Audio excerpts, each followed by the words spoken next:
Muy bien, seguimos en DEF TV, en este programa dedicado a hablar de Libia, y tenemos con nosotros a una persona que hemos buscado muchas veces para que venga a nuestro programa. Ella es Karen Marones, corresponsal internacional, ha cubierto muchísimos conflictos, conoce lo que está sucediendo en Libia como nadie porque ha estado también allí, así que es un enorme placer. Gracias, y un privilegio haber podido encontrarte en estos días tan cruciales, ¿no? Así es, muchísimas gracias por la invitación. Y la verdad que sí, una coincidencia porque fueron 6 meses cubriendo Libia y bueno, me encuentran aquí en Buenos Aires, pero bueno, creo que en un momento definitorio de este conflicto que ha sido muy largo y muy complejo sobre todo. Sí, vamos a aprovechar tu presencia aquí para que nos cuentes sobre todo de la experiencia, ¿no? Cómo es estar en un conflicto como este y bueno, y las comparaciones también con otros lugares en los que has estado. Te vamos a invitar a ver un segundo informe que tenemos, sobre todo para poder entender quién es este personaje que es Gaddafi, ¿no? Con todas sus peculiaridades, y poder conversar de él y de lo que está ocurriendo en Libia. Adelante.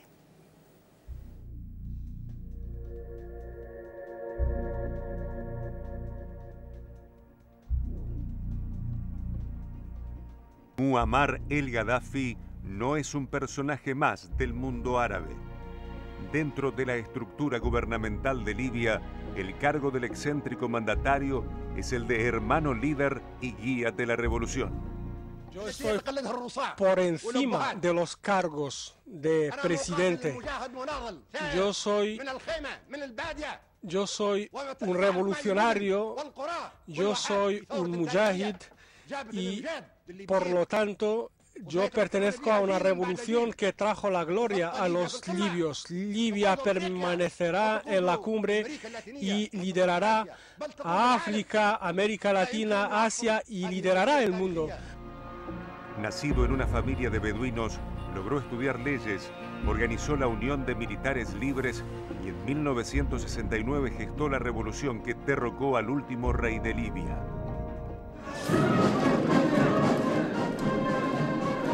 From behind a bulletproof screen, with a child on his knee, Colonel Muammar Gaddafi watches as his army marches by. It is the army he has built since seizing power in a coup from King Idris 40 years ago. There were troops, wave after wave of them, and their military hardware, much of it freshly painted. Tanks now being upgraded by Russia. Missile carriers, rocket launchers. Erigiéndose como el único líder de la revolución, estableció la doctrina del socialismo islámico. Con el establecimiento de una nueva república, Gaddafi toma las primeras medidas económicas de relevancia, como la nacionalización del principal recurso de Libia, la extracción de petróleo. ¿Qué cosa, no? Es un empeño, pues. Es el petróleo de Libia. No, pero sencillamente el imperio yanqui tomó una decisión, pues. Hay que derrocar a Gaddafi, hay que aprovechar el momento de las insurgencias populares en el norte de África para quitarse allí, no solo quitar a Gaddafi, sino además adueñarse. Lo más importante para ellos es el petróleo. Eso es lo más importante para las potencias europeas y la gran potencia que es Estados Unidos. Muammar el-Gaddafi estuvo directamente involucrado en 2 de los atentados terroristas más sangrientos de los 80. Una bomba detonó en una discoteca de Berlín, dejando muertos y centenares de heridos. La respuesta norteamericana no se hizo esperar. Ronald Reagan ordenó un bombardeo sobre Libia en el que murió una de las hijas del propio Gaddafi. El controvertido líder libio ha sido objeto de distintos intentos de derrocamiento en el pasado por parte de gobiernos de los Estados Unidos, en especial por Ronald Reagan, que culminó con el bombardeo de Libia en 1986, en el que falleció una hija del dictador. 2 años más tarde, Gaddafi estuvo involucrado en un atentado que sacudió al mundo. Un avión de Pan Am explotó en el aire con un saldo de 274 muertos. Se llama Muammar Gaddafi. Lleva 40 años en el poder. En 1986 el gobierno de Ronald Reagan lo bombardeó y en el ataque murió su hija. Fue enemigo público número 1 de los Estados Unidos, pero se convirtió en un gatito fiel a los intereses del pasado gobierno de George Bush. A mediados de la década de los 80, los países occidentales le consideraban el principal promotor del terrorismo internacional. Y por 24 años, las relaciones diplomáticas entre Libia y Estados Unidos fueron nulas. Pero hoy, después de 40 años de no pisar suelo norteamericano, el líder libio Muammar Gaddafi hizo su debut ante la Asamblea General de la ONU en Nueva York. Gaddafi venía dispuesto a hablar, pero su discurso de 95 minutos con 8 segundos incomodó a muchos. El líder libio tiene una excéntrica personalidad y a cada uno de sus viajes lo acompañan, más allá de su llamativa vestimenta, una guardia personal de 200 amazonas entrenadas en artes marciales. But now he's given up his weapons of mass destruction, he's the Sultan of Cool. Protected by female guards, he thinks less likely to kill him. Durante los últimos años, supo reconvertir su imagen y logró firmar tratados comerciales con varias potencias del mundo. Ronald Reagan once called him the mad dog of the Middle East. But today, Colonel Gaddafi was back on the world stage, his rehabilitation complete. The world's most powerful, lining up alongside a man who armed the IRA, once regarded as global terrorism's biggest financier, long before Al-Qaeda had even been heard of. Bajo su duro control, ninguna imagen de las revueltas callejeras en su contra pudieron ser vistas por televisión. Y desde el mismo lugar donde murió su hija bajo el bombardeo norteamericano, lanzó una dura advertencia al mundo. Al final saldremos victoriosos. Ese fue el mensaje que el líder libio Muammar Gaddafi transmitió este martes a sus seguidores desde su residencia de Trípoli. Frente a centenares de personas que ondeaban banderas verdes, Gaddafi aseguró que Libia está preparada para la batalla, ya sea corta o larga. El mandatario dijo que las masas serán más fuertes que las defensas antiaéreas, en referencia a los ataques llevados a cabo durante esta semana por los países de la coalición internacional. Muammar el-Gaddafi ya es parte de un pasado de violencia. Sus políticas de mando de hierro quedaron atrás. Hoy la responsabilidad del mundo occidental es acompañar la transición de un nuevo gobierno. ¿Podrá el país con mayor PBI per cápita de África recuperarse y alcanzar la tan promocionada democracia? ¿O será el tiempo de más violencia e intolerancia? De cualquier manera, los ojos del mundo seguirán puestos sobre Libia.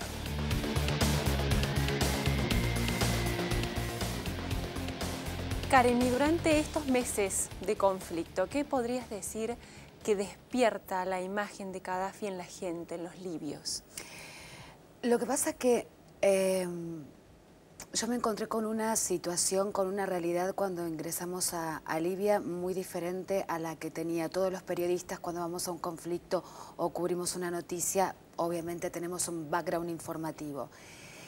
Y con una de las mayores sorpresas con las que me encontré fue cuando ingresé a la que se denomina la Cirenaica, como decía Fabián, que Libia está dividida en 3 sectores, pero las 2 más importantes es la Tripolitania, donde se encuentra la capital de Trípoli, y Bengasi. Y a mí me llamó mucho la atención el paisaje. Ahí pude hacer una primera visualización de que había algo que no estaba funcionando bien y de allí esta revuelta o esta rebelión. Se podía ver un paisaje de una gran pobreza, lo cual implica un desequilibrio en la distribución de la riqueza. O sea, un país tan rico como Libia, con uno de los petróleos más puros y más ricos que hay en el planeta.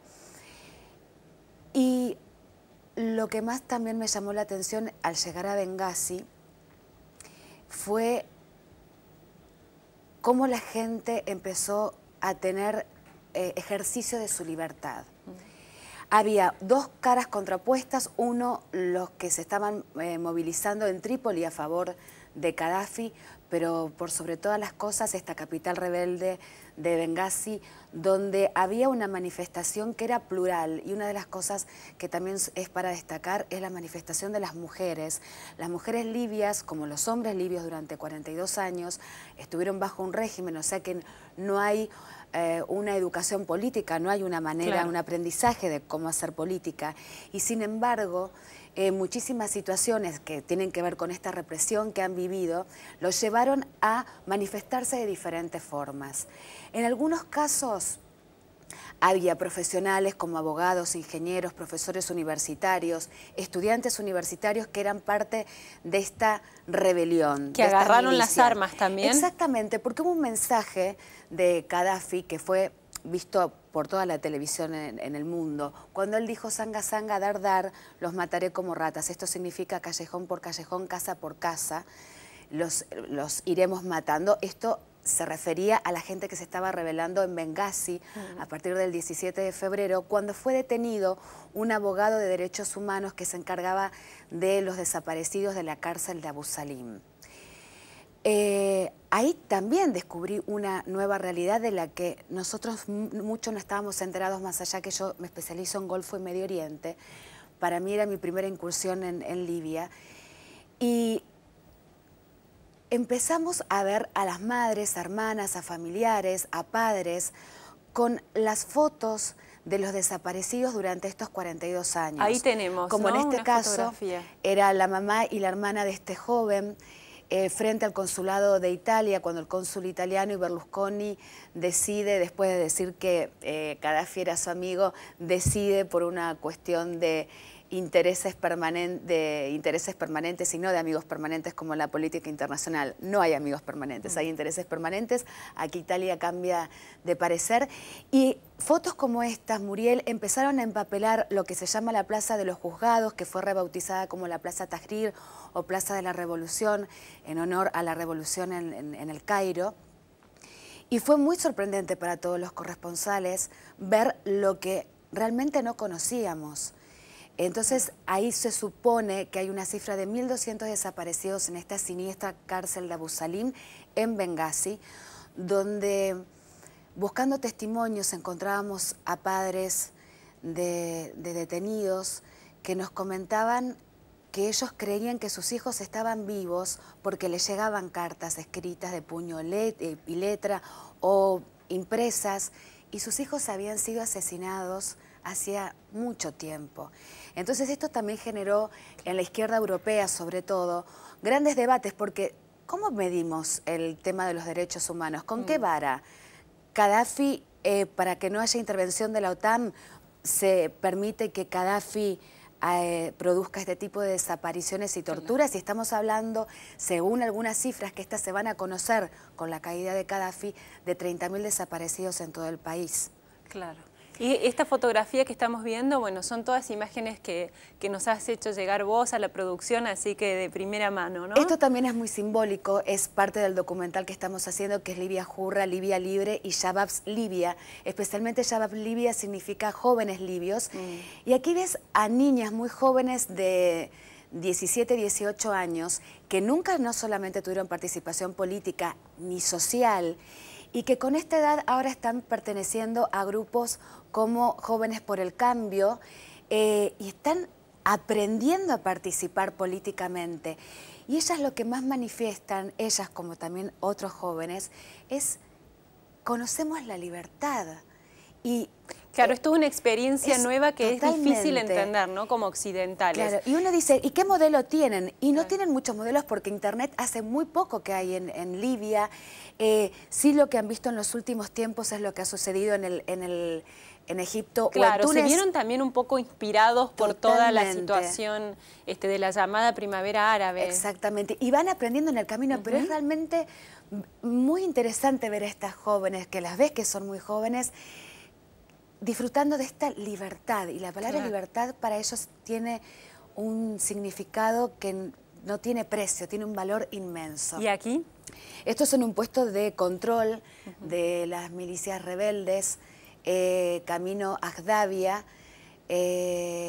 también muy improvisado todavía. Estas fotos son de abril, mayo, muchos controles o los que se denominan checkpoint, porque en Bengasi todavía, mientras se estaba produciendo el inicio de la revolución o de la rebelión, bueno, aquí estamos viendo un rebelde, ahí vemos la precariedad de la forma en la que luchaban. ¿Estamos hablando acá de un profesional en lo militar o no? No, no, en absoluto. Ninguno era profesional en lo militar.